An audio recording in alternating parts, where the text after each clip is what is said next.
भगवान अवतार घेतात, काही काळ या पृथ्वीतलावर राहतात आणि त्यानंतर पुन्हा तिरोहित होतात. मग त्या मधल्या काळामध्ये, दोन अवतारांच्या मधल्या काळामध्ये या जगाची घडी जी सतत विस्कटण्याची संभावना असते, ती विस्कटू न देता अथवा विस्कटली तर ती पुन्हा ठीक करण्याची जबाबदारी कोण घेतं? भगवंताचे अवतार दोन प्रकारचे आहेत प्राधान्यानं. तसे तर 6 प्रकार आहेत, त्यात आता जायला नको. प्राधान्यानं 2 प्रकारचे.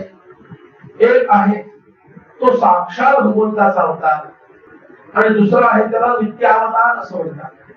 नित्यावतार रामकृष्णाने नृसिंहादी जे काही अवतार भगवंताचे झाले ते साक्षात अवतार झाले. त्यामध्ये पुन्हा कला अवतार आहे, अंशावतार आहे, पूर्णावतार आहे, आवेशावतार वगैरे. हे सगळे मिळून भगवंताचे साक्षात अवतार. आणि दुसरे आहेत त्याला नित्य अवतार असं म्हणतात.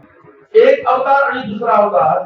आता राम आणि कृष्ण या 2 अवतारांचा जर विचार केला तर भगवान श्रीराम हे 24व्या चतुर्युगीतील त्रेतायुगामध्ये अवतीर्ण झाले.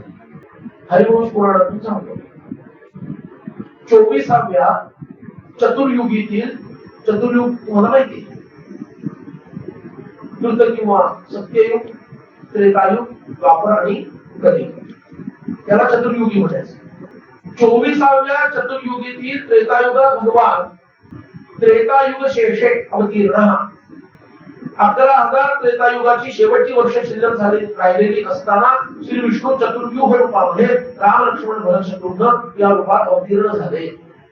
आणि मग त्याच्या नंतरचा 8वा अवतार कोणता आहे? मी प्रश्न विचारला, इतके तुम्ही तल्लीन होऊ नका की थेट समाधीतच गेला.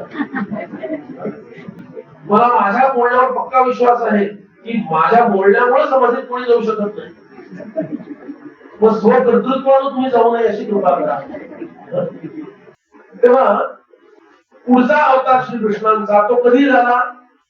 28व्या चतुर्युगीच्या कलियुगाच्या अगदी सुरुवातीला म्हणजे द्वापर युगाच्या अंताला झाला. आता 24व्या चतुर्युगीतील त्रेतायुगापासून 28व्या चतुर्युगीतील द्वापराच्या अंतापर्यंत या मधल्या काळामध्ये कोण होतं? मध्ये किती युग दिली सांगा? 25वी चतुर्युगी म्हणजे 4 युग, 26वा, 27वा, 4 × 12 बरोबर. 28व्यातील कृत आणि त्रेता तसं म्हटलं तर द्वापर पण झाला, पण द्वापराच्या शेवटचे 100 वर्ष भगवान आहेत. 12 आणि 3 15 झाली जवळजवळ. आणि रामरायांच्या त्रेतायुगानंतरचे 2 युग द्वापर आणि कलियुग 17 युग झाली. या 17 युगांमध्ये भगवंताचा साक्षात अवतार झालेली. मग त्यावेळेला समाजाची, राष्ट्राची विस्कटणारी घडी कोण ठीक करतो? ते ठीक करणारे असतात, त्यांना नित्यावतार असं म्हणतात, म्हणजेच आपले संत मायला. म्हणून भगवंताचे अवतार जरी होऊन गेले तरी सतत संत या पृथ्वीतलावर त्यांचं कार्य करत राहतात त्यांच्या पद्धतीने. आणि आज चैत्र शुक्ल नवमीचा दिवस असा दिवस असताना आपल्याला 2 दिव्य अवतारांचा विचार, जन्माचा विचार करायचा आहे. जो जन्माला येतो तो मरतो असा नियम आहे. मग रामराय जर जन्माला आले तर मग काय पुढे म्हणावं लागेल? म्हणून राम जन्म शब्द जरी आपण वापरला तरी त्याचा जसाच्या तसा अर्थ, जसा आमचा जन्म झाला तसा घेता येत नाही, हे अधिक कळलं पाहिजे. श्री रामरायांचा जन्म, कृष्णांचा जन्म असा जो आपण मानतो तसा त्यांचा झालेला नसतो. कारण ते जन्माला येतात ते मरण पावतात. रामायणाच्या बाबतीत पुढचं वाक्य बरोबर होईल का? श्री कृष्णाच्या बाबतीत पुढचं वाक्य बरोबर होईल का? म्हणून जन्म झाला हे मानण्याचा विषय आहे.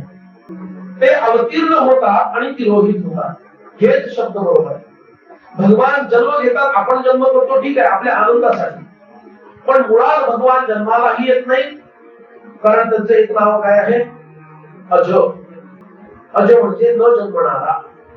आणि जो अज असतो तोच अमर असतो. भगवंताला जर अमर म्हणायचं असेल, म्हणायचं की नाही म्हणायचं? म्हणायचं ना. त्या बाबतीत आपलं एक मत. पण त्याला अजय पण म्हणावं लागेल, कारण जो जन्मतो तो मरतो, मग जो जन्माला येत नाही तोच मरत नाही.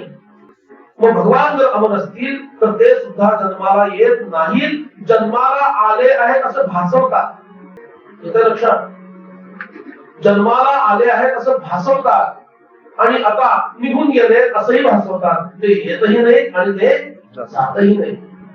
म्हणून आता रामहृदय जे तुम्ही ऐकलं त्यामध्ये सीतामाईंनी काय सांगितलं तिकडे जर तुमचं लक्ष दिलं असेल तर ती म्हणते की अयोध्येमधल्या जन्मापासून रावण वधापर्यंत ते सगळं जे काही घडलं ते मी केलेलं आहे. I am the doer. कर्तृत्व माझ्याकडे आहे, भोक्तृत्व माझ्याकडे आहे. श्रीराम निर्लिप्त आहेत कारण ते परब्रह्म स्वरूप आहेत आणि परब्रह्म स्वरूप काही करतही नाही आणि काही भोगतही नाही. म्हणून श्री रामराय अवतीर्ण झाले याचा अर्थ आपल्या अचिंत्य माया शक्तीला कारण बनवून, लक्षपूर्वक ऐका, आपल्या अचिंत्य शक्तीला कारण बनवून, निमित्त कारण बनवून सच्चिदानंद स्वरूप जे त्यांचं आहे ते उपादान कारण प्रकट केलं आणि एक विशिष्ट देह धारण केल्यासारखं भासवलं. तो देह धारण केल्यासारखं भासवलं आणि पुन्हा तो देह तिरोहित करून टाकला मूळ रूपामध्ये आणि पुन्हा ते आहेत असं वाटतं आणि ते नाहीत असं वाटतं. दोन्ही वाटतच, मुळात तसं काहीच नाही. पण आपण सगुण साकाराचे उपासक आहोत आणि म्हणून सगुण साकारामध्ये जोपर्यंत आपली वृत्ती आहे तोपर्यंत श्रीराम जन्म केला पाहिजे. समर्थ जन्म का करावा? आणि गंमत बघा, चैत्र शुक्ल नवमीच्या दिवशीच शके 1530 इसवी सन 1608 साली अगदी राम जन्माच्या वेळेलाच समर्थांचा जन्म झाला. अगदी त्याच वेळेला. हा काही योगायोग आहे का?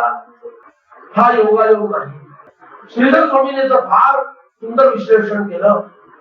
भगवान श्रीधर स्वामी म्हणतात, सुंदर त्यांची रसाळवाणी, स्वामी म्हणतात समर्थांचा जन्म रामनवमीच्या दिवशी राम जन्माच्याच वेळेला का झाला? यात काहीतरी रहस्य असलं पाहिजे. आणि ते रहस्य असं, रामाचा दास्य भक्ती करता करता करता करता रामच होऊन जातो हे सिद्ध करण्यासाठी भगवंतानी आपल्या दासाला आपल्याच जन्म तिथीलाच नव्हे आपल्याच जन्म वेळेला उत्पन्न केलं. म्हणून भगवंताचं दास्य सर्वश्रेष्ठ आहे. त्याच्या पलीकडे जीवनात मिळवण्यासारखं काही नाही. ब्रह्मचैतन्य महाराज नेहमी म्हणत असत, अरे या विश्वाचा स्वामी होण्यापेक्षा भगवंताचा दास बनणं हे अधिक महत्वाचं आहे, अधिक उपयुक्त आहे. असे भगवान हे दास्य आमच्यामध्ये यायला दासाची संपत्ती राम सीतापती, दासाची संपत्ती राम सीतापती, जीवाचा संगती राम एक राम एक, जीवाचा संगती राम एक राम एक, राम एक माता राम एक पिता, राम एक माता राम एक पिता, राम सर्वभ्राता सहोदरू सहोदरू, राम सर्वभ्राता सहोदरू सहोदरू, सहोदरू विद्या वैभव पंचन, सहोदरू विद्या वैभव पंचन, सर्व हि स्वजन राम एक राम एक, सर्व हि स्वजन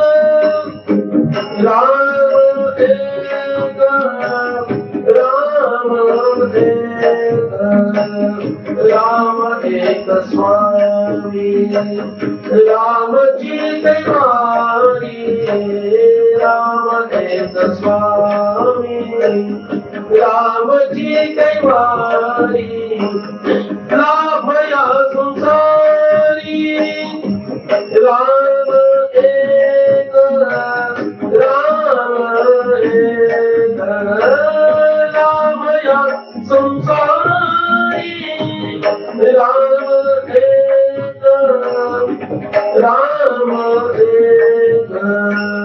राम एक ज्ञान राम एक ध्यान राम एक ध्यान राम एक ध्यान राम समाधान राम दासी राम दासी राम समाधान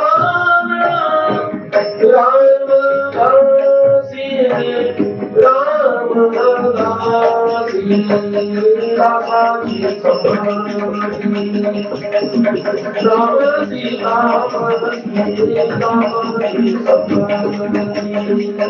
राम सीता जीवाचा संगाती जीवाचा संगाती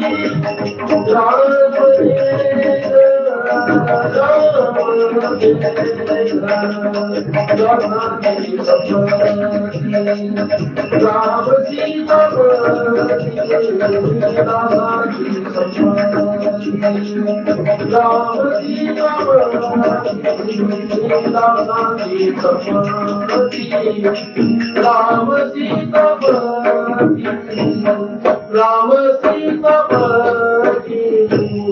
राम सीता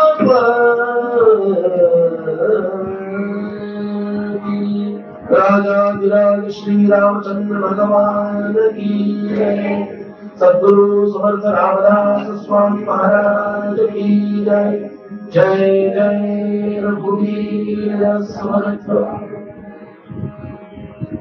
कार्यकारण संबंधानुसार भगवान धर्म संस्थापनेसाठी अवतार घेतात। धर्म संस्थापनेमध्ये दोन अंग आहेत। एक अंग परित्राणाय साधूना आणि दुसरं अंग जर आवश्यकता पडली तर विनाशाय च दुष्कृताम। प्रायः संत परित्राणाय साधूनाम याच्यावर काम करतात, बरोबर आहे। साधूंचं परित्राण करणं, साधू वृत्ती समाजामध्ये वाढवणं, त्याला समर्थांनी दासबोधामध्ये फार सुंदर शब्द वापरला, भलेपणाचा जीर्णोद्धार। जीर्ण झालेला भलेपणा, अरे आपण मठा मंदिरांचे जीर्णोद्धार करतो, 5 एकर देऊन आता त्याचाही जीर्णोद्धार करायचा नको त्या गोष्टीचा तुझव दे विषय सोडव दिलेला फुकटात 5 एकर। रामललाचं मंदिर बांधायचं म्हणून 5 एकर देऊन बसले, काय बोलायचं। नवीन पाकिस्तान निर्माण करण्याचं एक उत्तम केंद्र, आणि जे इथं होणार तेच मथुरा आणि काशीसाठी होणार, त्याकरता जायला नको। पण साधूंचं परित्राण करणं एका अशा विचित्र अवस्थेला पोहोचतं कालांतरानं की दुर्जनांचा विनाश केल्याखेरीज साधूंचं परित्राणच तुम्ही करू शकत नाही। साधूंचं परित्राण, रक्षण, संवर्धन अशी एक अवस्था येते की त्या दुर्जनांना मारल्याखेरीज साधू टिकूच शकत नाही। अशा वेळेला मात्र विनाशायच दुष्टता हे सामर्थ्य त्या व्यक्तीमध्ये असायला हवं किंवा त्याच्या अनुचरामध्ये असायला हवं, आणि त्या दोघांच्या जोडीच्या माध्यमातून हे घडतं, त्याला धर्मसंस्थापना असं म्हणतात। म्हणून धर्मसंस्थापनेचे 2 पैलू, एक ब्राह्मतेज आणि क्षात्रतेज। ब्राह्मतेज आणि क्षात्रतेज एकत्र आल्यानंतर जे घडतं त्याला म्हणायची धर्मसंस्थापना। बाळा माझ्याशी खेळ, ये बाळा, ये इथं बस।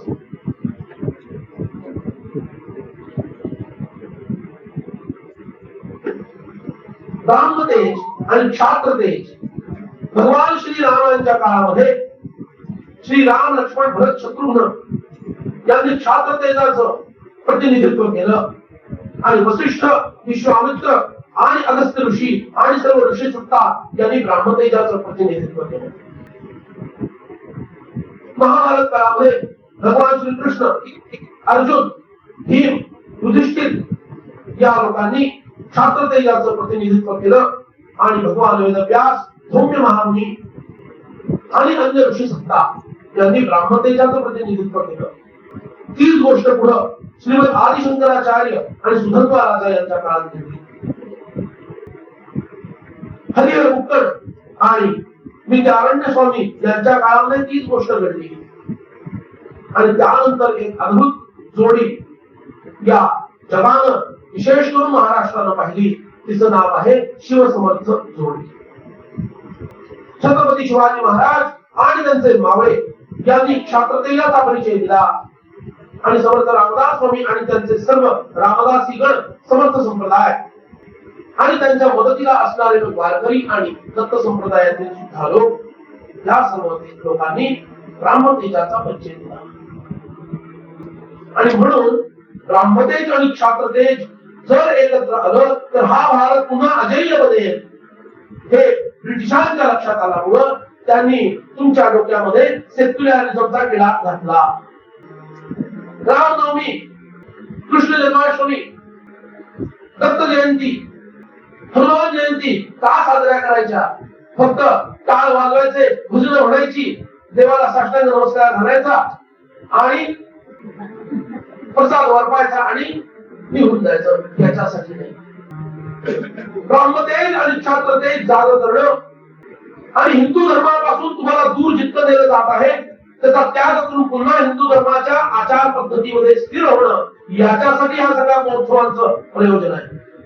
आणि हे जर आपण न करणार असू तर भगवंत सुद्धा आपल्यासाठी काहीही करणार नाही. जर कीर्तनाची गरज असेल तर कीर्तन करता आलं पाहिजे, पण त्याच वेळेला कर्तनाची गरज असेल तर कर्तन सुद्धा करता आलं पाहिजे, नाही तर शत्रूच्या तालावर नर्तन करायची वेळ येईल. आणि ते या देशाने 800 वर्ष केलं. हा त्याचा अपराध आहे. हनुमान त्यांच्या हातामध्ये काळ सुद्धा आहेत, चिपळ्या सुद्धा आहेत आणि हनुमंतांच्या हातामध्ये गदा सुद्धा आहे. आणि म्हणून राम आणि समर्थांचा जन्म याच उद्देशाने करायचा. ते ब्रह्मतेज उपासनेचं तेज आमच्यामध्ये यावं आणि गरज पडली तर शत्रूशी दोन हात करण्याचं सामर्थ्य आमच्यामध्ये असावं, या उद्देशानं आपल्याला हे सर्व करायचं. आणि मुळात ह्या दोन महापुरुषांचा अवतार त्यासाठी झालेला आहे. भगवान श्रीराम यांच्या काळामध्ये काय परिस्थिती होती? रावण नावाचा एक दुर्दांत अधम, भासवताना स्वतःला शिवभक्त भासवणारा, पण असताना मात्र प्रचंड मोठा ऋषीद्रोही, यज्ञद्रोही, स्त्रीद्रोही, मातृद्रोही अशा वृत्तीचा हा रावण होता.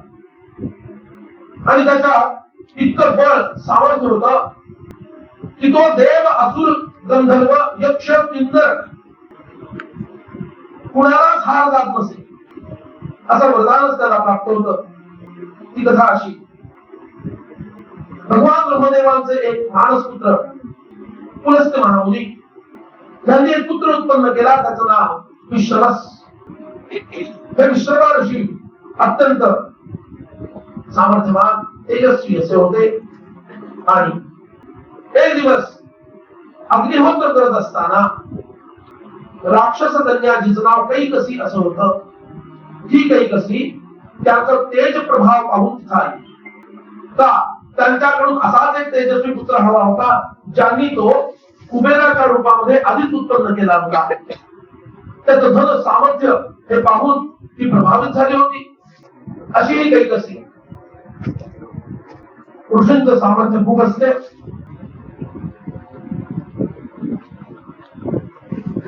अशी ही कैकसी ऋषींच्या समोर जाते.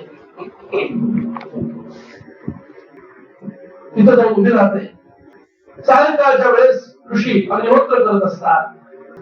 समोर उभी राहते. ऋषींचं अग्निहोत्र कर्म पूर्ण होतं आणि त्यांचं लक्ष ह्या कैकसीकडे जातं.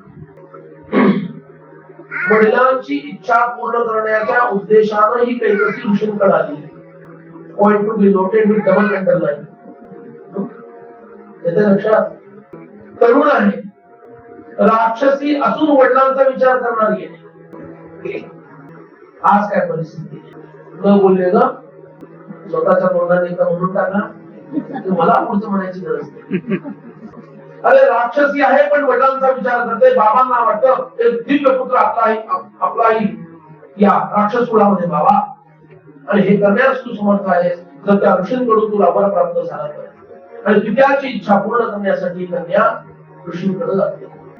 ऋषींचं लक्ष तिच्याकडे जातं आणि ती स्तुती करायला लागते. ऋषी प्रसन्न व्हावे या उद्देशानं स्तुती करायला लागते.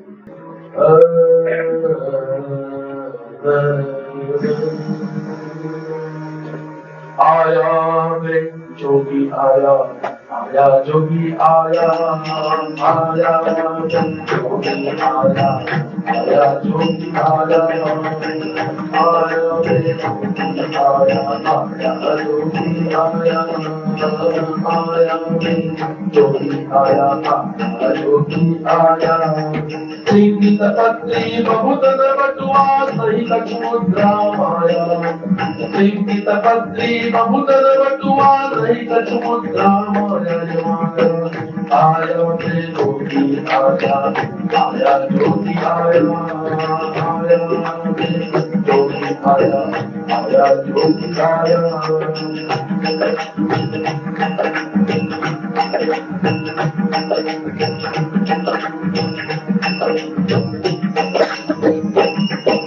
नाग चर्म मोर व्याघ्रांबर फेरे,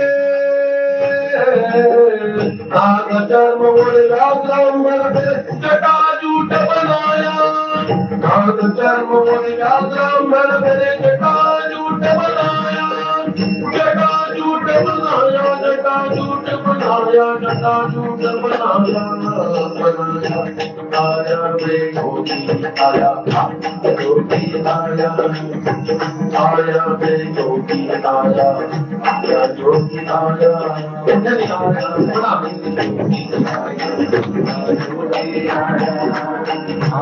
आपण वैज्ञानिक काका बोलत घेऊन आले बघा.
सद्गुरुनाथ महाराज की जय. जय जय रघुवीर समर्थ. ऋषींची तिने स्तुती केली. हे ऋषीवर, आपण चितावरती आहात. आपण जे शरण आले आहात त्यांना मनोवांछित प्रदान करण्यास समर्थ आहात. मी आपल्याला शरण आलेली आहे. माझ्या मनात काय आहे हे तुम्ही ओळखा आणि मला द्या.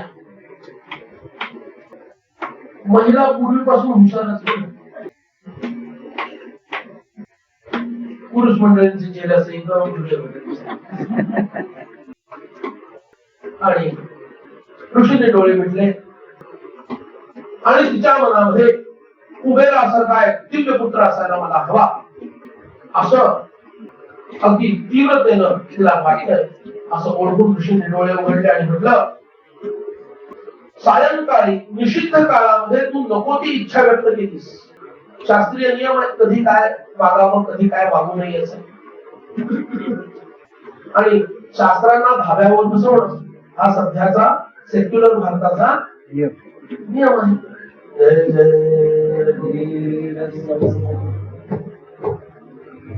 त्यांनी म्हटलं, तुला राक्षसी भयानक पुत्र होतील, जा.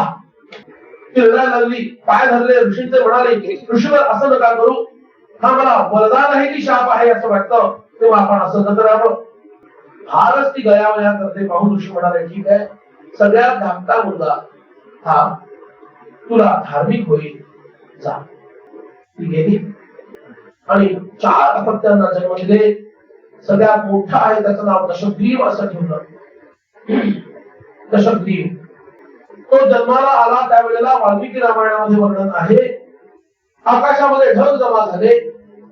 बुवा सध्या पण व्हायला लागले, तुला पण येतोय का? त्याचा अवतार येऊ शकतो. अरे देवाचे अवतार येतात तर ह्यांचे अवतार येतातच की. वाकडे तोंड झाले काहीतरी तुम्ही मला आठवण करून देता. मला मस्त तरी बोललं, अरे देवाचे हे अवतार असते तर हे दानवांचे अवतार आहेतच.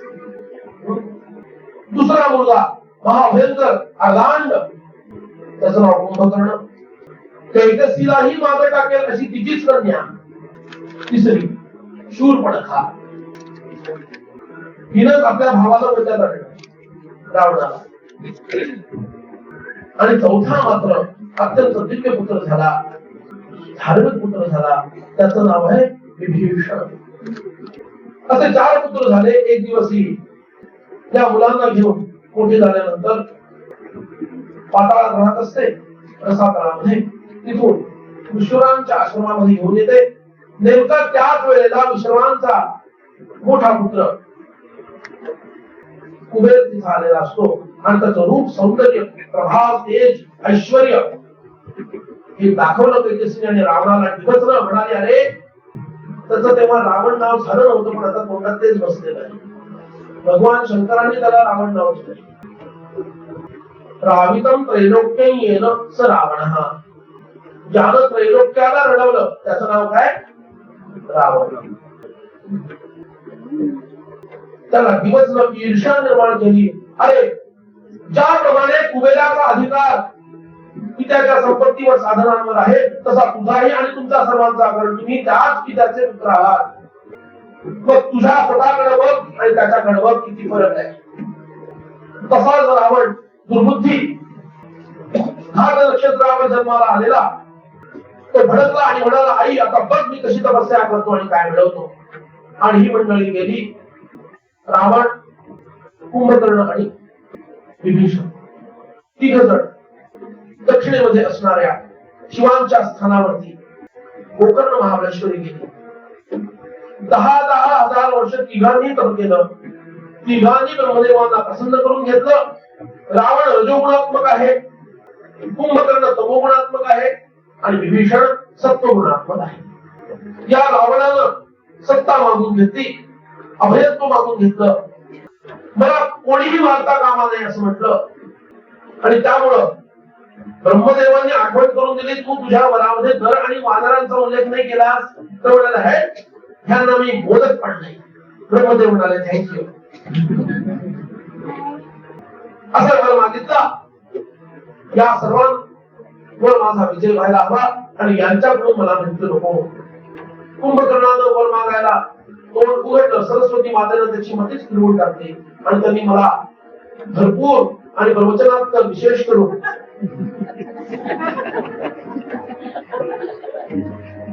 गाढ झोप लागावी अशी मागून घेतली. तथास्तु म्हटलं. धन्य विभीषण आहे, ज्यांनी कुठल्याही परिस्थितीमध्ये माझी धर्मबुद्धी चढवू नये, सदैव मी धर्माचा पक्षधर असावा असं मागितलं.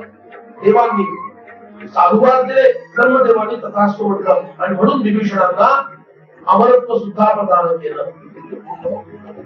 आणि या रावणाने इतका आतंक बसवला ब्रह्मदेवांपर्यंत सर्व भयभीत झाले. म्हणजे ज्यांनी वर दिले त्यालाच घालवून टाकलं. यमावरती विजय मिळवला. पहिलं आक्रमण तर आपल्या कुबेरा भावावरच केलं. मरता मरता कुबेर वाचला. आणि अशी भयानक परिस्थिती निर्माण झाली. आता या रावणाला मारायला हवं म्हणून सर्व लोक भगवान विष्णूकडे धावले. विष्णू भगवान म्हणाले, माझा स्वभाव असा आहे, युद्धातून मी पाठ दाखवून परत येत नाही, विजय मिळवूनच येतो. आता रावणाच्या वधाचा प्रसंग आलेला नाहीये, तेव्हा तुम्ही लढा. कालांतरानं मी चतुर्व्यूह रूपामध्ये अवतीर्ण होईल आणि रावणाचा पुत्र पौत्र प्रपौत्र मंत्री गण या सर्वांच्या सहित संहार करेल, असं भगवंतांनी शब्द दिला.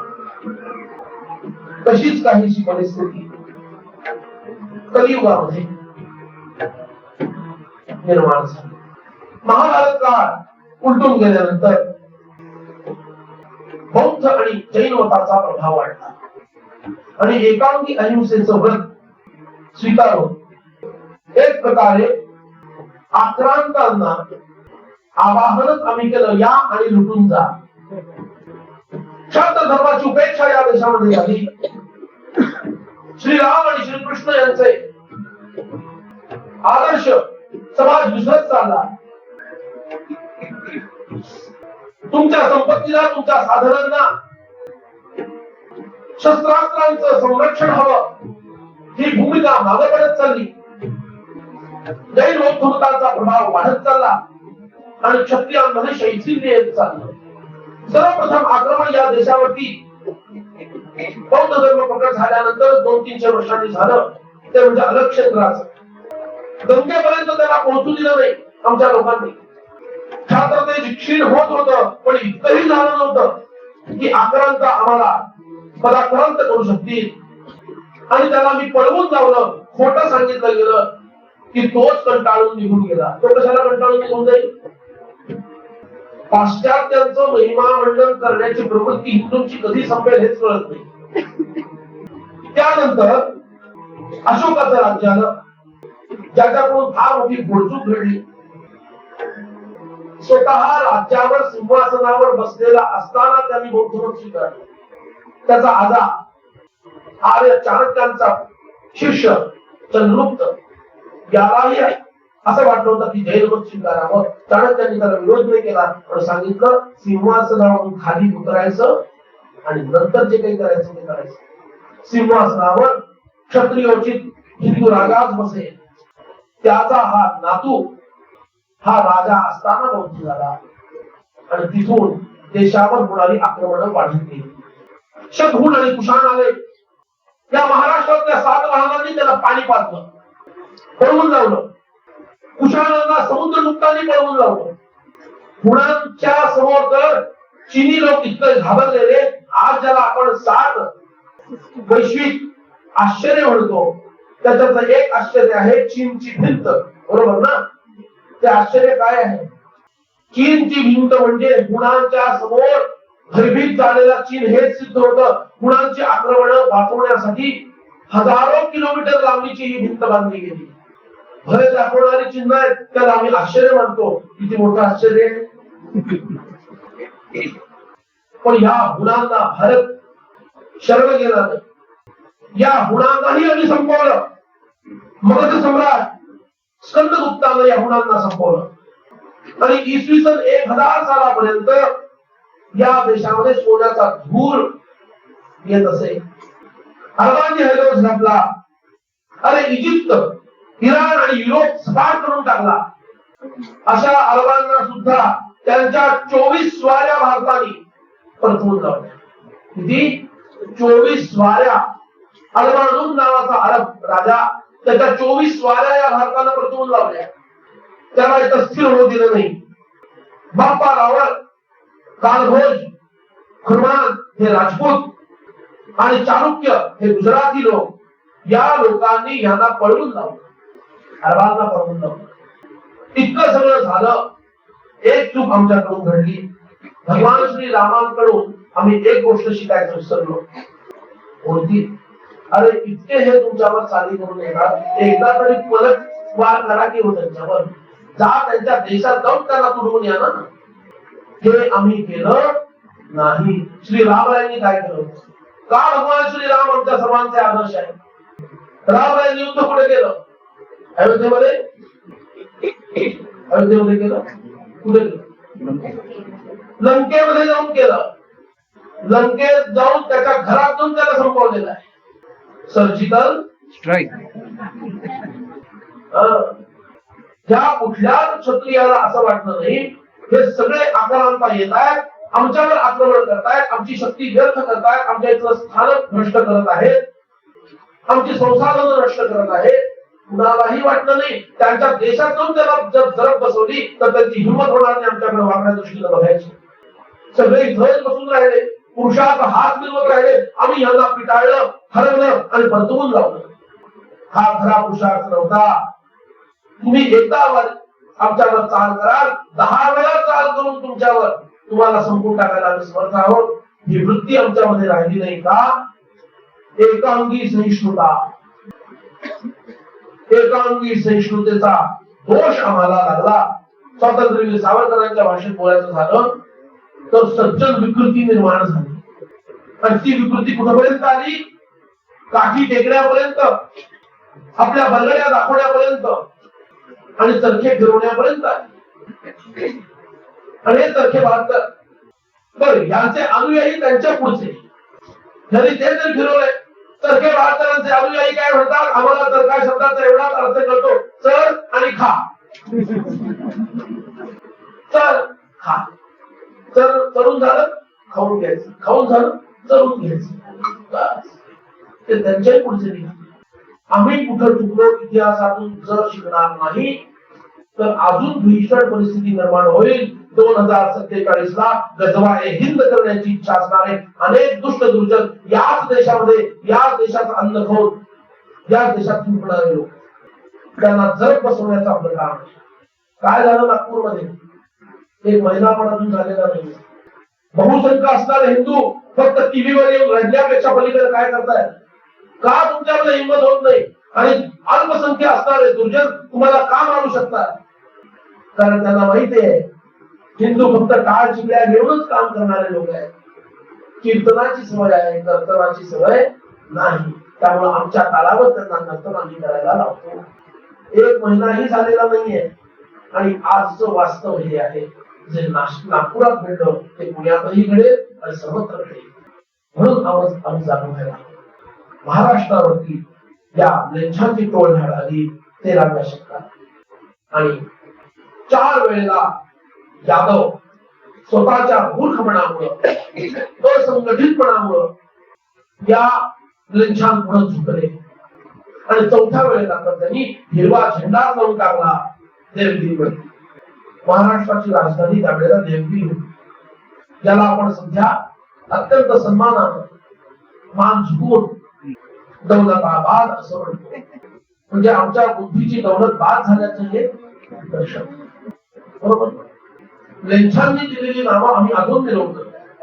ते तेज आमच्यात अजून प्रकट झालेला नाही, स्वाभिमान जागृत झालेला नाही. तो जागृत करण्याचा एक उपक्रम म्हणजे ही उत्सव आहे. आणि तेव्हापासून हा देश जो पारतंत्र्यामध्ये गेला, 17वं शतक उजाडलं स्वातंत्र्याचा प्रयत्न होण्यासाठी. 17वं शतक उजाडलं, विचार करा. आणि आता महाराष्ट्रामध्ये परिस्थिती अशी निर्माण झाली, जर इथून पुढं जर एखादा महात्मा प्रकट न झाला, एखादा दैवी अवतार न झाला, तर आम्ही हिंदू म्हणून जगू तरी शकतो की नाही? मंदिरे पाडली जात होती, भगवंताच्या मूर्तींचा भंग केला जात होता, स्त्रियांचं अपहरण केलं जात होतं. एकाच जनाखान्यामध्ये आई पण आहे आणि मुलगी पण आहे. आणि 1-2 यांचा भोग घेऊन ज्यांना पुन्हा विकलं जात असे अवस्था, अशी भीषण अवस्था आणि फक्त महाराष्ट्रात नव्हे अख्ख्या भारतामध्ये पसरली होती. किती ब्राह्मणी गुजरणी भ्रष्टवीर्या, किती शामुखी जाहजी भागवीर्या, किती एकत्या देशांतरी त्या विकिल्या, किती सुंदरा हाल होऊन मेल्या. जय जय रघुवीर समर्थ असं भीषण वातावरण निर्माण झालं होतं. हिंदूंच्या घरामध्ये चुकून घंटी वाजली तर ते घर कधी बुलडोझरनं पाडलं जाईल. मध्ये मध्ये असलं तरी चालेल, सांगता येतो. त्या काळात ते बुलडोझर, त्या काळात ते बुलडोझर कोणते? मंदिर मठ पाडण्याचं विशेष प्रशिक्षण दिले गेलेले हत्ती. इस्लामी राजवटीमध्ये त्यांना विशेष प्रशिक्षण दिलं जात असत. आणि मग त्या मूर्ती आणायच्या, एक तर त्या पिघळवून टाकायच्या जर मेटलच्या असतील तर, आणि त्याचे तोफगोळे बनवायचे. जर दगडी असतील, मातीच्या असतील तर त्या मशिदीच्या पायऱ्यांवर उलट्या लावायच्या आणि त्या तुडवूनच हे लोक मशिदीत जात असत उपासनेसाठी. त्यांच्या अशा प्रवृत्ती आजही शिल्लक आहे, नव्हे गोफावत आहे. अशी हिंदूंची अवस्था होती. उत्सव बंद पडले होते. अरे आपण किती भाग्यवान आहोत, आता आपण उत्सव करू शकत आहोत, बरोबर ना? तो काळ असा होता, त्यावेळेला उत्सव पण बंद पडले होते. घाबरत घाबरत हिंदू त्यांच्या घरात थोड्या प्रमाणामध्ये उत्सव करत असत. आणि अशी परिस्थिती निर्माण झाली. जर हे चित्र न बदललं तर इथून पुढं आपण हिंदू म्हणून पण घेऊ शकू नाही, अशी परिस्थिती निर्माण झाली. जगदंबा तुळजा मातेनं 13व्या शतकामध्येच महाराष्ट्र धर्माचा उपदेश केशवाचार्यांच्या माध्यमातून नायकोजीराव या क्षत्रियाला केला होता. महालजापूर आजचं मालाड. पण त्याचा प्रभाव काही पडला नाही. 17वं शतक उजाडलं तेव्हा महाराष्ट्र धर्म सांगणारा एक थोर महात्मा, ज्यांचं नाव आहे राष्ट्रगुरु समर्थ रामदास स्वामी, हे प्रकट झाले. आणि त्यानंतर याला गती प्राप्त झाली. आणि भगवंताची प्रार्थना करणारे हिंदू असं म्हणायला लागले, देवा आता असा आहे कोणीतरी पाठव की जो या दुष्ट दुर्जनांचं निर्दालन करू शकेल, त्यांचा संहार करू शकेल. म्हणून समर्थांच्या काळातील परिस्थिती आणि त्रेतायुगातील रामरायांच्या अवताराच्या काळातील परिस्थिती जवळजवळ सारखीच होती. हा रावण जिथं जाईल तिथं विजय मिळवत असे आणि तिथल्या महिलांचं हजारोच्या संख्येनं अपहरण करत असे. एकटी लोकती नाही, हजारोच्या संख्येनं अपहरण करत असे. आणि त्यांनी याला शेवटी शाप दिला, भविष्यामध्ये एक स्त्री तुझ्या मृत्यूला कारण होईल.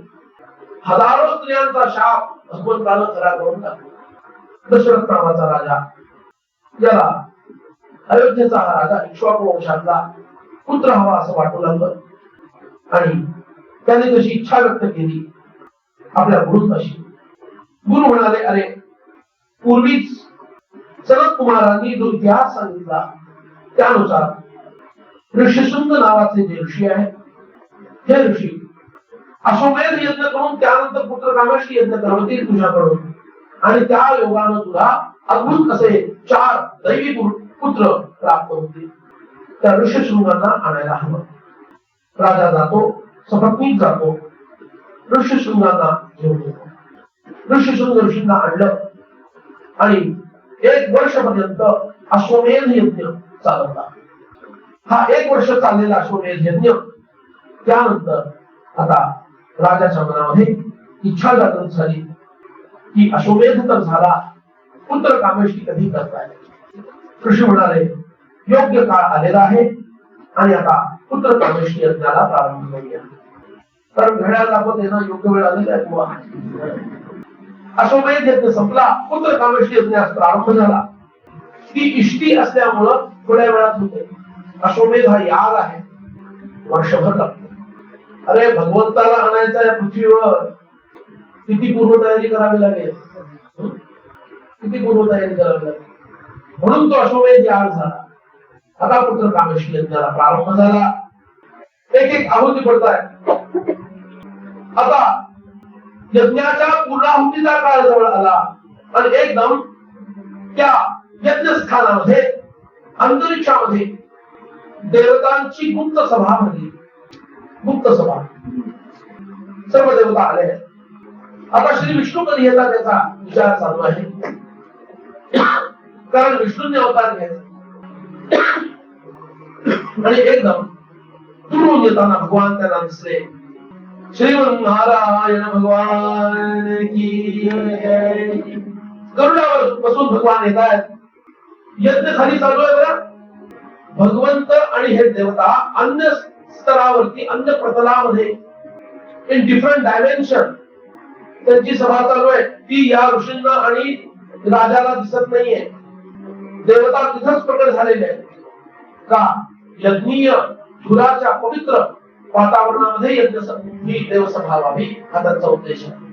आणि श्री विष्णू येतात आणि सर्व देवांना म्हणतात, भयं त्यजथ भद्रं मोहिता संयुधि रावणं सपुत्र पौत्रं सामात्यं समंत्री ज्ञाति बांधवान् हत्वा क्रूरं दुराधर्षं देवर्षीणां भयावहं दशवर्ष सहस्राणि दशवर्ष शतानि च वत्स्यामि मानुषे लोके पालयन् पृथिवीं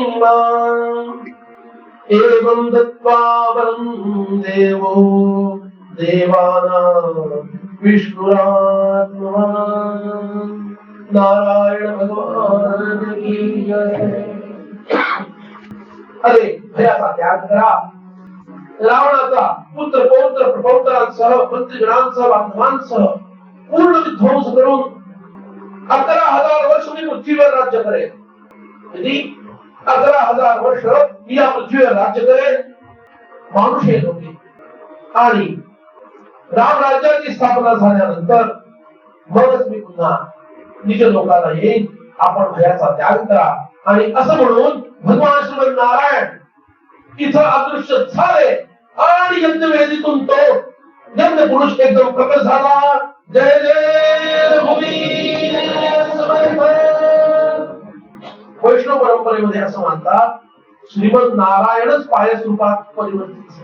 कृष्णवर्ण लाल मुखाचा, लाल वस्त्र परिधान केलेला, गंभीर स्वरयुक्त असणारा, जटा श्मश्रुधारी असणारा आणि सुवर्ण पात्रामध्ये दिव्य पायस प्रजापतींनी निर्माण केलेलं ते पायस घेऊन आलेला हा यज्ञ पुरुष राजावर अत्यंत प्रसन्न झालेला. राजाला ते पात्र देतो.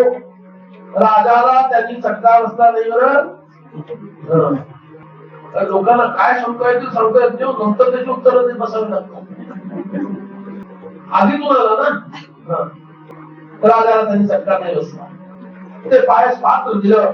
आणि एक महत्वाचा मुद्दा सांगितला, काय? आपल्या स्त्रियांच्या अधिकारानुसार वाटणी करून देणे.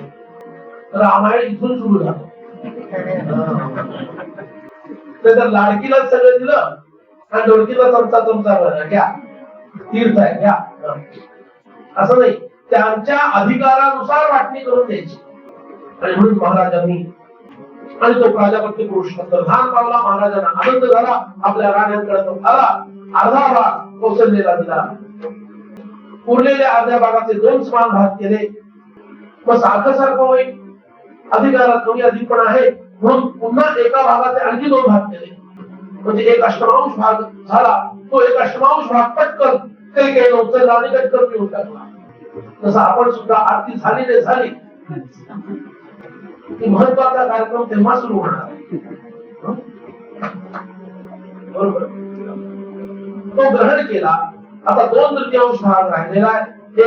एक चतुर्थांश आणि दुसरा 1 अष्टमांश. 2/3 भाग ग्रहण झाला आणि 1 अष्टमांश हा सुमित्रेने घेतला. कौशल्या सुमित्रा केली. आणि अद्भुत अशी अवस्था या 3 स्त्रियांना प्राप्त झाली. थोरली जी कौशल्य आहे ती नीलवर्णानं चमकायला लागली. केकई सुद्धा नीलवर्णानं चमकायला लागली. आणि सुमित्रा मात्र पूर्वीपेक्षाही अधिक गोरी तर होतीच, पण आता तप्त सुवर्णाची कांती तिच्या देहावरून दिसायला लागली. सुमित्रे कौशल्य मातेला असं वाटतं तिचा आनंद कधी थांबतच नाही, संपतच नाही, कायम आनंदातच दिसते.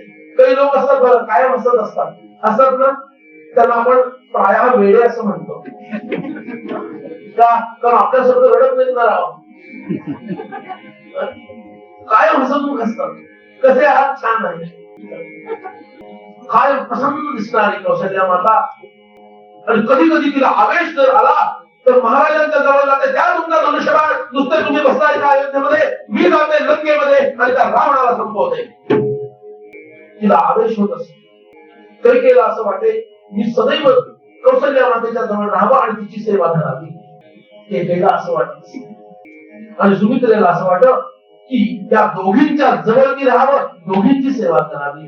का? कारण असेच पुत्र त्यांना होणार होते. आणि चैत्र मास प्रारंभ झाला. प्रतिपदा, आता द्वितीया, शुक्ल पक्षातली तृतीया ही झाली, चतुर्थी गेली. यज्ञ पूर्ण होऊन 1 वर्ष झाले. बरं, यज्ञ पूर्ण होऊन 1 पूर्ण वर्ष झाले. पाहता पाहता पंचमी, षष्ठी, सप्तमी सुद्धा गेली. हो, दशरथ महाराजांना वाटायला लागलं थोरला तरी नवमी गाठणार. का वाटायला माहितीये? 9 हा पूर्णांक आहे. 9 हा पूर्णांक आहे. भगवान पूर्णमदः पूर्णमिदं पूर्णात् पूर्णमुदच्यते पूर्णस्य पूर्णमादाय पूर्णमेवावशिष्यते असे भगवान आहे. तुम्ही घरी जाऊन एक एक्सरसाइज करा. एक फक्त तुम्हाला करून सांगतो. कोणताही एक आकडा पटकन 2 आकडी सांगा. 2 आकडे असणार पटकन सांगा. हा किती? 70, 27. 2 आणि 7 त्याच्यात 27. 2 आणि 7 बेरीज किती झाली? 9. तुम्ही म्हणाल 9 बेरीज झाली मग ते सोपं आहे. दुसरा आकडा सांगा. 42. 12. चला 1 आणि 2 किती झाला बेरीज? 3. आता 12 तून 3 वजा करा. किती राहिले? 9. असं घरी जाऊन करायचं. तुम्हाला 9 उत्तर मिळेल. हे 38 म्हणताय. 8 आणि 3 किती? 11 ना. आता 38 आणि 11 वजा करा. किती झाले? सांगा पटकन. 27. 2 आणि 7 किती झाले? आता हे घरी जाऊन बघा. म्हणून 9 हा पूर्णांक आहे. 9वीला आपला थोरला मुलगा तरी जन्माला येणार तर तो साक्षात भगवान आहे असा विचार करून 9वीचा दिवस उजाडला. सूर्यनारायण उदयास आले. एक फारच आनंदी दिसत आहे. सर्वत्र प्रसन्न वातावरण. वसंत ऋतू तसाही त्या काळात असे सध्या ग्रीष्म ऋतू वसंत ऋतू गायब झालेला आहे. इतकी प्रगती आपण छान केली आहे. बरोबर ना. वसंत ऋतू गायब. वसंत ऋतू अरे हवेमध्ये इतकी अनुकूलता आहे. वायू असा वाहतोय. सुगंध सर्वत्र पसरलेला आहे. अख्ख्या अयोध्येमध्ये आनंद आहे. महाराजांना पुत्र प्राप्ती होणार. सर्व हे सभाजन आणि सर्व अयोध्येतील पुरजन पौरजन सर्वच्या सर्व उत्कंठित आहेत. ऐकलं का? हलिका बातमी सगळे ऐकताय. आणि अभिजित मुहूर्ताला प्रारंभ झाला. भगवंत येणार असतील तर त्यांचं आवाहन आधी करावं लागतं. ताळ धरू कथा करू रामाला की हाता मारू. ताळ धरू कथा करू रामाला की हाता मारू. कथा करू रामाला की हाता मारू. ये रे रामा ये रे रामा ये रे रामा ये रे रामा ये रे रामा ये रे रामा ये रे रामा. तुझी आवडी लागो आम्हा. तुझी आवडी लागो आम्हा. तुझी आवडी लागो आम्हा. तुझी आवडी लागो आम्हा. ताळ धरू कथा करू रामाला की हाता मारू. ताळ धरू कथा करू रामाला की हाता मारू. तू दक्षिण पाहिल कोण. दक्षिण पाहिल कोण. तू सांगितले गीत कोण. ताळ धरू कथा करू रामाला की हाता मारू. ताळ धरू कथा करू रामाला की हाता मारू. रामदास पाहे वास. रामदास पाहे वास. रामदास पाहे वास. रामदास पाहे वास. भेटी जावी सावकाश. भेटी जावी सावकाश. भेटी जावी सावकाश. भेटी जावी सावकाश. कथा करू रामाची कथा करू काळ करू कथा करू काळ करू कथा करू काळ करू कथा करू रामाची कथा करू जय जय रघुवीर समर्थ. इकडे हे झालं तर कलियुगात काय झालं 350-400 वर्षापूर्वी अशी परिस्थिती निर्माण झाली की आता असा कोणतरी एक महात्मा उत्पन्न झाला की ज्यानं या म्लेच्छांवरती असा काही बचक बसवावा, त्यांना असं नियंत्रित करावं. माझी इच्छा सांगू शक्य झालं तर संपवावंच. म्हणजे कधी होणार आहे काय पुन्हा गाडी सर्व वाचली तर असं लक्षात येतं की कलियुगाच्या शेवटापर्यंत असणारच आहे बघा. जाऊ दे देव त्याचं तो बघून घे. ठोसरांच्या घराण्यामध्ये ज्यांचं स्थान आहे जालना जिल्ह्यामध्ये, आजचा जालना जिल्हा, तिकडचे तबलचे आले तर आपल्याला स्पेशल बोलवून घेतलं त्यांना. जांब समर्थ नावाचं गाव हे ठोसरांचं गाव. नावात पण ठोसा आहे की नाही? हे ठोसरांचं गाव. गंगाधर पंत ठोसर आणि सूर्याजी पंत ठोसर आणि राणूबाई असं दाम्पत्य अत्यंत धर्मनिष्ठ असणार, ऋग्वेदी जामदग्न गोत्रीय रामभक्ती यांच्या घराण्यामध्ये 24 पिढ्यांच्या आधीपासून चालू होती. ज्ञात 24 पिढ्या, त्याच्या आधी किती माहिती, अखंड चालू होती. आणि यांच्या घराण्यामध्ये 4 ते 6 आत्मनिष्ठ महात्मे प्रकट झाले होते. म्हणजे संतांचंच हे घराणं होतं. या घराण्यामध्ये असणारे हे 22वे ज्ञात मूळ पुरुषापासून 22वे असणारे सूर्याजी पंत यांच्या घराण्यामध्ये पित्याकडूनच रामनाम मंत्र मिळवण्याची पद्धती होती. फक्त गायत्री नाही तर रामनाम सुद्धा. पण यांच्या पिताश्रींचं, सूर्याजी पंतांच्या पिताश्रींचं देहावसान त्यांच्या अगदीच लहानपणी झाल्यामुळं ती प्रथा खंडित झाली. त्यामुळे ते रामनाम घेत असत, पण परंपरेनुसार ज्याला अनुग्रह म्हणतो तसं त्यांना ते प्राप्त नव्हतं. नावच सूर्याजी होतं. सूर्योपासना अद्भुत केली.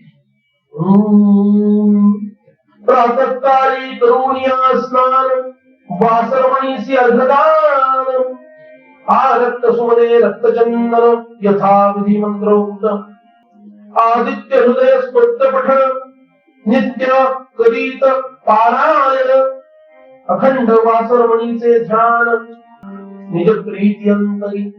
वासरमणी म्हणजे सूर्यनारायण. इतके तरुणी साचार घाली सहस्र सूर्य नमस्कार. किती? आणि रोज आम्ही एकदा घालू आणि सहस्र दिवस नंतर ICU. तया तेजाची शक्ती अपार यास्तव अंतर्मणी 12 जप नित्य करीत असे एकाग्र चित्त. 1200 गायत्री मंत्र रोज. अशा पद्धतीनं यांनी वागावं.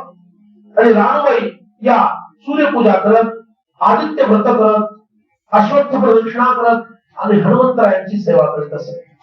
आणि नित्य गोपूजन त्यांच्याकडून घडत असे. आता सांगा याच्यातलं आपण काय करतो?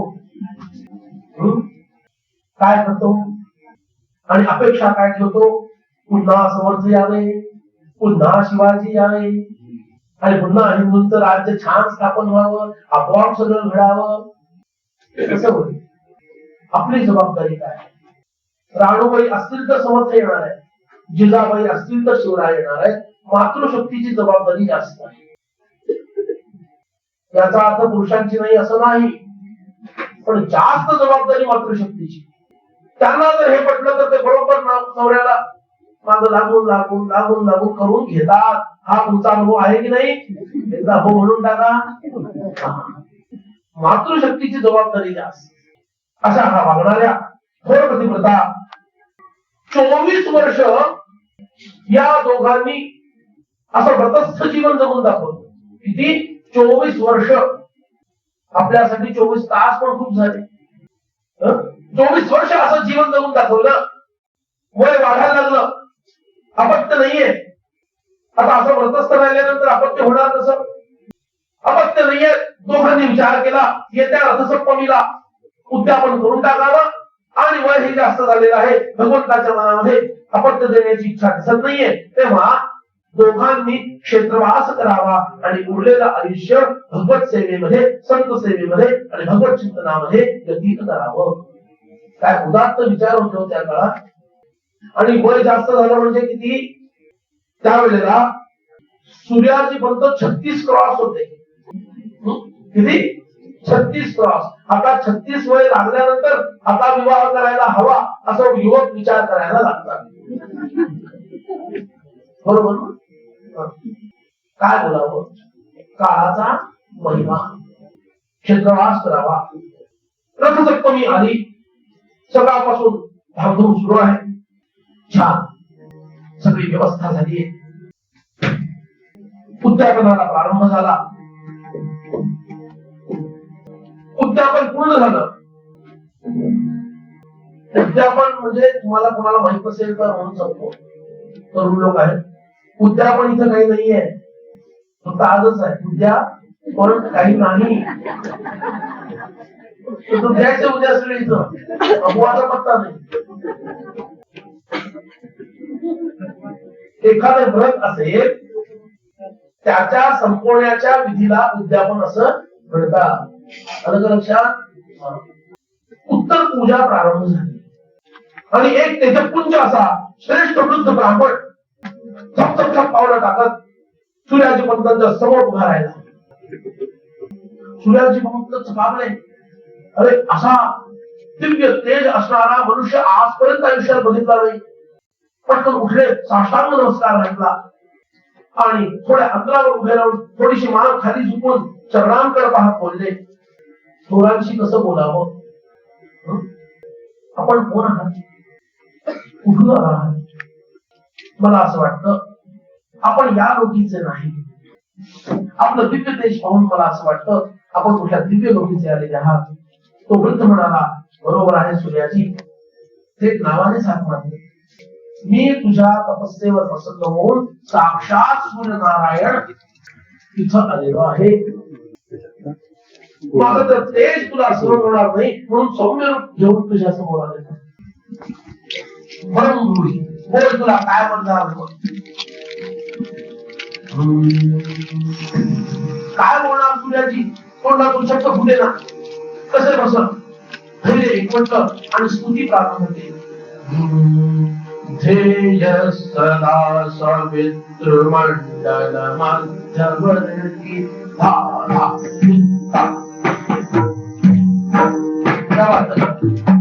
ध्येय सदा सवितृ मंडल मध्यवर्ती नारायण सरसिदासन सन्निविष्टः नारायण सरसिदासन सन्निविष्टः ध्येय सदा सवितृ मंडल मध्यवर्ती ध्येय सदा सवितृ मंडल मध्यवर्ती नारायण सरसिदासन सन्निविष्टः नारायण सरसिदासन सन्निविष्टः केयूरवान् मकर कुण्डलवान् किरीटी केयूरवान् मकर कुण्डलवान् किरीटी हरि हिरण्मय वपुर्जित शङ्खचक्रः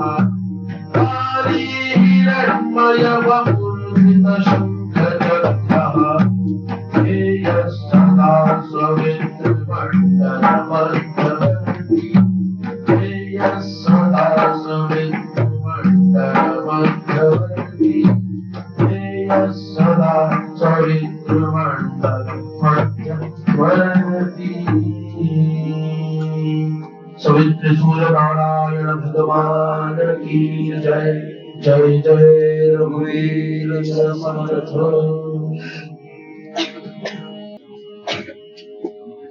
आपल्या अमित कृपेनं मला हे दिव्य दर्शन प्राप्त झालं. मला वर तुम्ही मागायला सांगत आहात, पण नाशिवंत मला काहीच नको. काहीही मागण्याची इच्छा संपून जावी असा वर मला द्या. काय म्हणताय? काहीही मागण्याची इच्छा संपून जावी. बस बुवा, आम्हाला काही मागायचं नाहीये. एखादा त्या सुंठवड्याचं चमचाभर जरी तुम्ही द्याल, आम्ही तसेच परत जायला मागपर्यंत तयार आहोत. काही मागायची इच्छाच राहू नये. काळजी नको, समर्थांना आपली काळजी आहे. असं ऐकल्यानंतर किती आनंद सूर्यनारायणांना झाला असेल. अरे बाबा, माझं दर्शन अमोघ आहे, कधी व्यर्थ जात नाही, काहीतरी माग. विनम्रपणे ते उभे आहेत. ते म्हणाले, तुझ्या पत्नीला बोलव, तिनं सुद्धा अनुष्ठान केलेलं आहे. त्या ऐकतच होत्या. आता स्वभावच नव्हतं.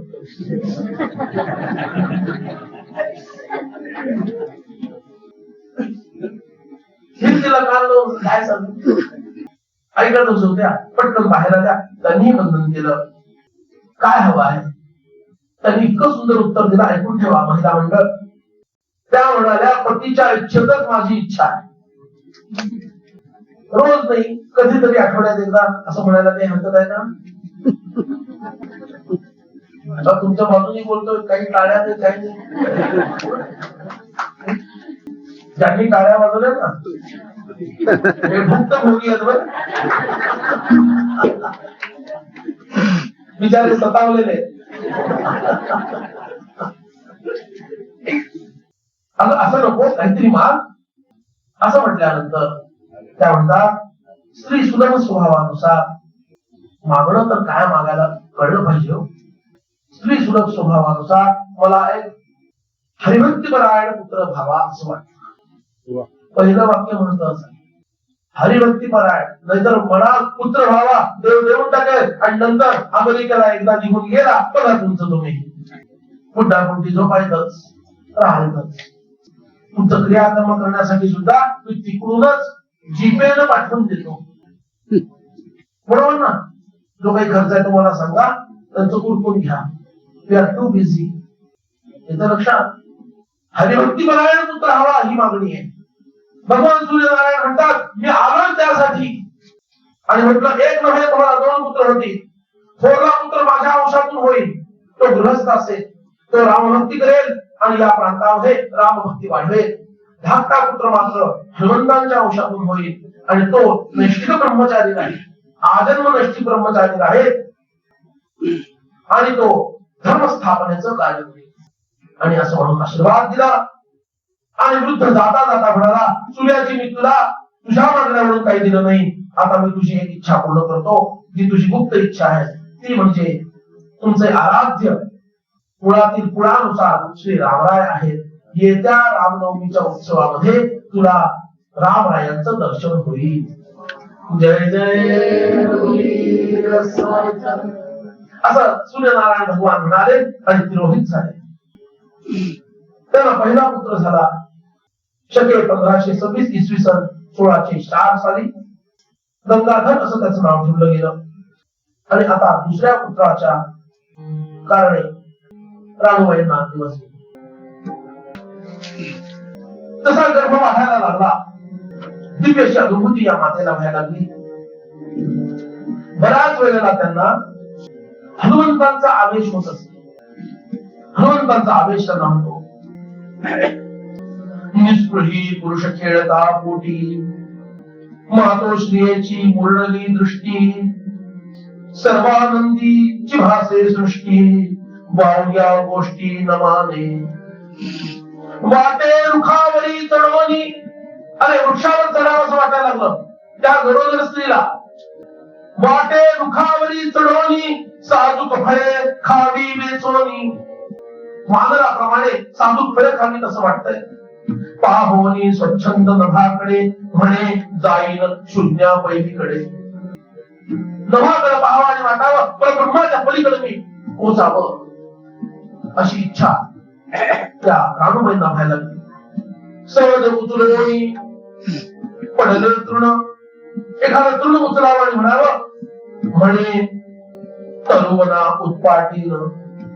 मी प्रमदावनाचा अशोक वाटिकेचा विध्वंस करेन असा आवेश त्यांना होत असे. पुढील खडा हाती घेऊन शैल्यशैलीला पहा म्हणे. खडा हातात घ्यावा आणि म्हणावं पहा द्रोणागिरी घेऊन मी चालले असा भावावेश त्यांना होऊ लागला. त्यांना विचारलं राणूबाई काय हवंय तुम्हाला, काय आवडतं, त्यांनी उत्तर द्यावं. गिरी कंदरे मज आवडती, मठे मंदिरे मज नावडती. मला डोंगरावर जाऊन बसावं असं वाटतं, गुहेत जाऊन बसावं असं वाटतं. हनुमान रूपे मी नर वानर आकृती, नर नारायण निर्धारी अशी भावना जागृत होतीये. मुख्य प्राणनाथ मी सर्वव्यापक, मजला प्रिय एक श्री रघुनायक. काय रे उगेची पाहता विश्वलोक, रघुनाथ स्मरणे करा, स्मरणे करा. धन्य जग जीवना चटकला गे मना, कथे बीड कंठ वेदा. दीन जनाचे परी धन्य जग जीवना, चटकला गे मना, कथे बीड कंठ वेदा. दीन जनाचे परी ताळ मृदंगाचा ध्वनी, ताळ मृदंगाचा ध्वनी, अखंड आवडे मनी. ताळ मृदंगाचा ध्वनी, अखंड आवडे मनी. सुख हे पाहता जगी, सुख हे पाहता जगी, आणि गते नाही. धन्य जग जीवना, चटकला गे मना, कथे बीड कंठ वेदा. दीन जनाचे परी सफळ तोची तो दीन, दीन दीन सफळ तोची तो दीन. संगीत कथा कीर्तन सफळ तोची तो दीन. संगीत कथा कीर्तन तेथे विचेतन मन. आनंद रूपे ऐकता धन्य जग जीवना. चटकला गे मना, कथे बीड कंठ वेदा. दीन जनाचे परी समर्थ रघुवीर, समर्थ रघुवीर. थोर केला उपकार, समर्थ रघुवीर. थोर केला उपकार, दास म्हणे निरंतर, दास म्हणे निरंतर. तुझा विला भला भला भला धन्य जग जीवना. चटकला गे मना, कथे बीड कंठ वेदा. दीन जनाचे परी धन्य जग जीवना, धन्य जग जीवना, धन्य जग जीवना.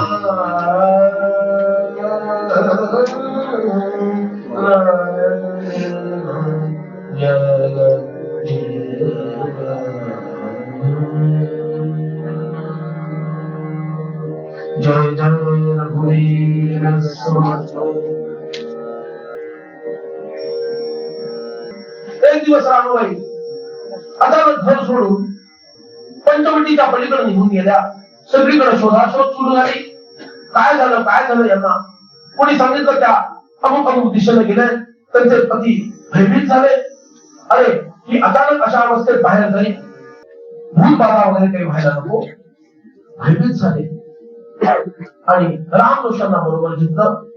जे पंचाक्षरी आहेत, आहे गुणिया देवऋषी जाणता, त्यांना बरोबर घेतलं. अख्खा गाव तिकडे लोटला, कारण अत्यंत सन्माननीय असं व्यक्तिमत्व आहे. सगळा गाव तिकडे लोटला. या झाडाखाली बसलेले, बसताना थोड्या पुरुषासारख्या बसल्या. हल्ली सगळ्यांना तसंच व्हायचं असतं. आता येताना आम्ही सहज लक्ष गेलं आमचं, नऊवारीमध्ये एका स्त्रीला असं बसवलंय जणू काही एखादा राजा असा बसावा. आता ही स्त्रीला शोभतं का असं बसवलेलं? आणि त्याची मोठी ऍड, एवढी मोठी होल्डिंग, तसं काय आज झालेलं आहे मला काही कळत नाही. पण त्या मात्र तशा बसल्या होत्या. त्यांचे पतिराज त्यांच्या जवळ गेले, म्हणाले अहो, त्यावेळेला पत्नीला अहो जाऊ म्हणण्याची पद्धत होती. आता काय मी काही बोलत नाही, तेव्हा अहो जाऊ म्हणण्याची पद्धत होती.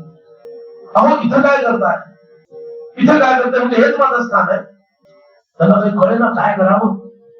मग पूजित करले रे श्री कृष्ण तीरा, अखंड व्यापकमी चराचरा, मदन वडे संसार पसारा, आश्रम सर्व ही श्रमरूप. जय जय राम म्हणले स्वानंदे, आत्मविचार पहा ब्रह्मानंदे, काय भूलता आहारे विषयानंदे, परमानंदे गरजाले. असं म्हणून त्या रघुपती राघव राजा राम पतित पावन सीताराम मोठ्यानं विचार करायला लागल्या. त्यांचं ते वागणं ते पाहून त्यांचे यजमान थोडे भयचकित झाले. रामाचं तर नाव घेते, पण असं का करते जरा बघावं जोशी बुवा. त्यांनी जवळ जाऊन नीट पाहिलं, आसन मांडलं, बसले, डोळे मिटले आणि म्हणायला लागले, इसी हनुमान अंतरदशा चालत आहे, आत्मा राम महर्दशा येथोनी लागली आहे, श्रीराम दोषियासी समाधी लागली. एवढं सांगितलं आणि श्रीराम दोषी समाधीत गेले. आता ज्यांना विचारायचं तेच बोलण्याच्या पलीकडे गेले. ती अवस्था बघितली आणि हे समाधीस्थ झाले. आता मात्र यांच्या यजमानांना कळेना काय करावं. ते म्हणतात, तुळजा भवानी वाचव माझ्या पत्नीला. त्या राणूबाई म्हणायला लागल्या, मीच रामवर जायची आहे, कोणत्या पाठी काय केलं ते. म्हणून तुळजा भवानीचं चरित्र सांगायला सुरू केलं. राणूबाईंनी सुद्धा त्र्यंबकेश्वरा पावरे बाबा, त्यांचे यजमान म्हणताय,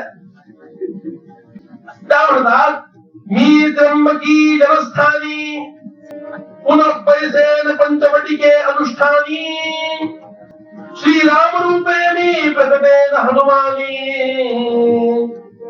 जगदोद्धार करावया, जय जय रघुवीर. आता तर बोलायची सीमा झाली, काय बोलावं कळेना. आणि सूर्यास्त झाल्यानंतर थोडी ती दशा त्यांची कमी झाली आणि आपल्या भाषेत बोलायचं तर त्या थोड्या भानावर आल्या. खरं भान ते भान आहे बरं, प्रपंचाचं भान ते खरं भान नाही, पण आपल्याला याचाच अभ्यास आहे म्हणून तसं म्हणावं लागतं. त्या भानावर आल्या आणि पाहतात तर सगळा समाज समोर आहे बसलेला.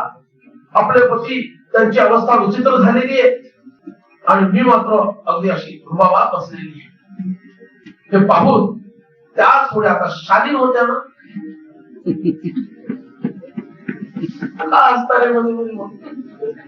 शालीन होत्या, एकदम सावरून स्वतःला घेतलं, लज्जितशा झाल्या आणि आता कुणाला तोंड दाखवावं म्हणून पटकन मान खाली घातली आणि पटपटपट आपल्या घरी निघून गेल्या. आणि चैत्र मास लागला, प्रतिपदा द्वितीया करता करता करता करता अष्टमीचा दिवस आला, चैत्र शुक्ल अष्टमी. त्या मधल्या काळामध्ये मागच्या सूर्याजी पंतांना रामरायांचंही दर्शन घडलं, काही वेगळं सांगायची गरज नाही. आणि आता सूर्याजी पंतांना वाटायला लागलं आपला मुलगा 9वी साधणार, हा मुलगा 9वी साधणार, कारण आपल्या पत्नीला ज्या काही अद्भुत दशा आपण पाहिल्या अगदी थोडक्यात सांगतो बरं, हे अख्या 3 तास सांगण्याचं सगळं अगदी थोडक्यात सांगतो, पुन्हा कधीतरी 3 तास सांगूया. आजच्या भाषेत बोलायचं तर 11 वाजत आले, 11:30 वाजले, 12ही वाजले, घड्याळात विनोद पटकन कळला पाहिजे. 12 वाजले तर 10 वाजून 10 मिनिटाला बंद पडणार आपलं घड्याळ नाही. लक्षात 12 वाजले आणि यांना थोड्या कळा यायला लागल्या. सूर्याजी पंत 9 दिवस रामनवमीचा उत्सव जामच्या राम मंदिरात करत असत. त्यांनी सांगून ठेवलं होतं, तुमच्या भाषेत बोलतो, गुड न्यूज आली की लगेच मला कळवायची. उत्सवामध्ये ते तिथं होते आणि आता तिथेही सुरू झालं, ये रे रामा ये रे रामा, ये रे रामा ये रे रामा ये रे रामा, ये रे रामा ये रे रामा, तुझी आवड लागो आम्हा, तुझी आवड लागो आम्हा. ये रे रामा ये रे रामा, ये रे रामा ये रे रामा, तुझी आवड लागो आम्हा, तुझी आवड लागो आम्हा, तुझी आवड लागो आम्हा, तुझी आवड लागो आम्हा. जय जय समर्थ. आणि इकडं त्रेतायुगामध्ये काय झालं, चैत्र महिन्यातली शुक्ल नवमी अभिजित मुहूर्त प्रारंभ झाला. पुनर्वसू नक्षत्र आहे, कर्क लग्न आहे. सूर्य, मंगळ, शनी, गुरु, शुक्र उच्चीचे आहेत आणि लग्नी चंद्र व बृहस्पती आहे. भगवंतानी आणि अर्थात समर्थांनी अभिजित मुहूर्तावर का प्रकट व्हायचं ठरवलं? भगवान विजयासाठी प्रकट होता. म्हणून जो भगवत भक्ती करेल तो सुद्धा ऐहिक, पारलौकिक आणि पारमार्थिक तीनही प्रकारच्या जीवनामध्ये विजयीच होईल. त्याचा विश्वास पटवण्यासाठी भगवान अभिजित मुहूर्तावर, फक्त याच अवतारात नाही, पुढचाही अवतार तसाच आहे, पण तो रात्रीचा अभिजित मुहूर्त आहे, एवढाच फरक आहे. असे कौशल्या माता भाव विभोर आहे. अभिजित मुहूर्त प्रारंभ झालेला आहे, दिवसाचा मध्य आलेला आहे आणि अशा मध्यकाळी ततो यज्ञे समाप्ते दुर्दूनां षट्समत्युः ततश्चत्वादशे मासे चैत्रे नावमिके तिथौ नक्षत्रे दितिदैवत्ये सर्वलोक नमस्कृतम् कौसल्या जनयद् रामं दिव्य लक्षण संयुतम्. जय जय रघुवीर.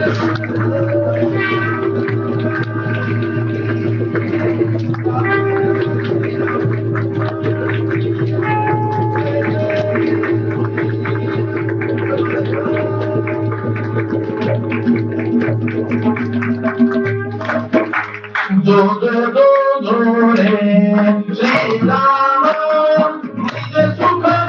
निज सुख गुण विश्राम, जो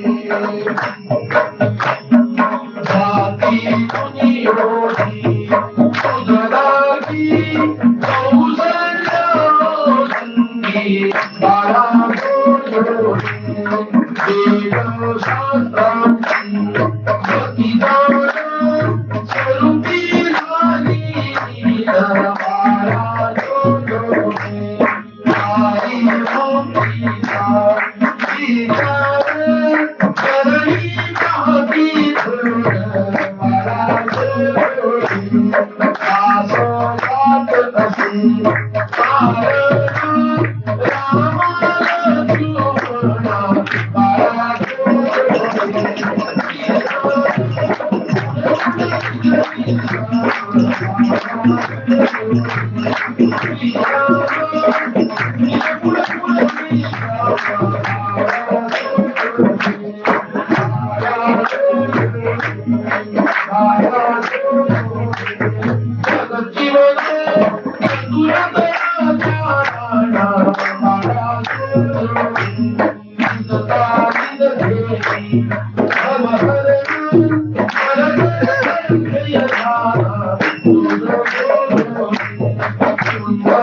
हास्य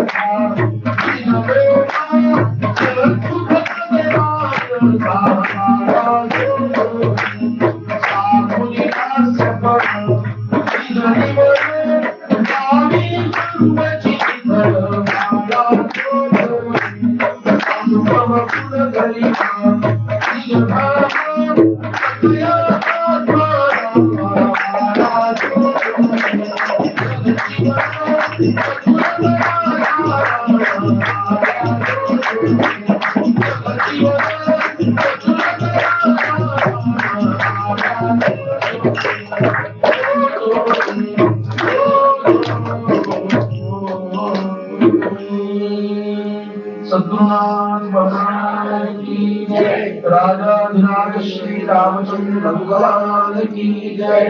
जय जय रघुवीर समर्थ। पंचाकृती तयार झाली आहे ना? सर्वांनी आरती म्हणायची आहे। आरतीची पानं असल्यानं वाटतंय कोण वाटतंय? घाई करू नका, कोणी तिथंच बसून राहा।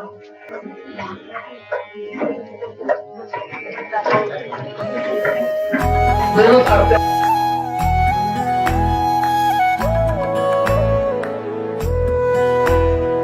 अध्यात्मावर अशीच माहिती मिळवण्यासाठी देव माझा चॅनलला सबस्क्राईब करा।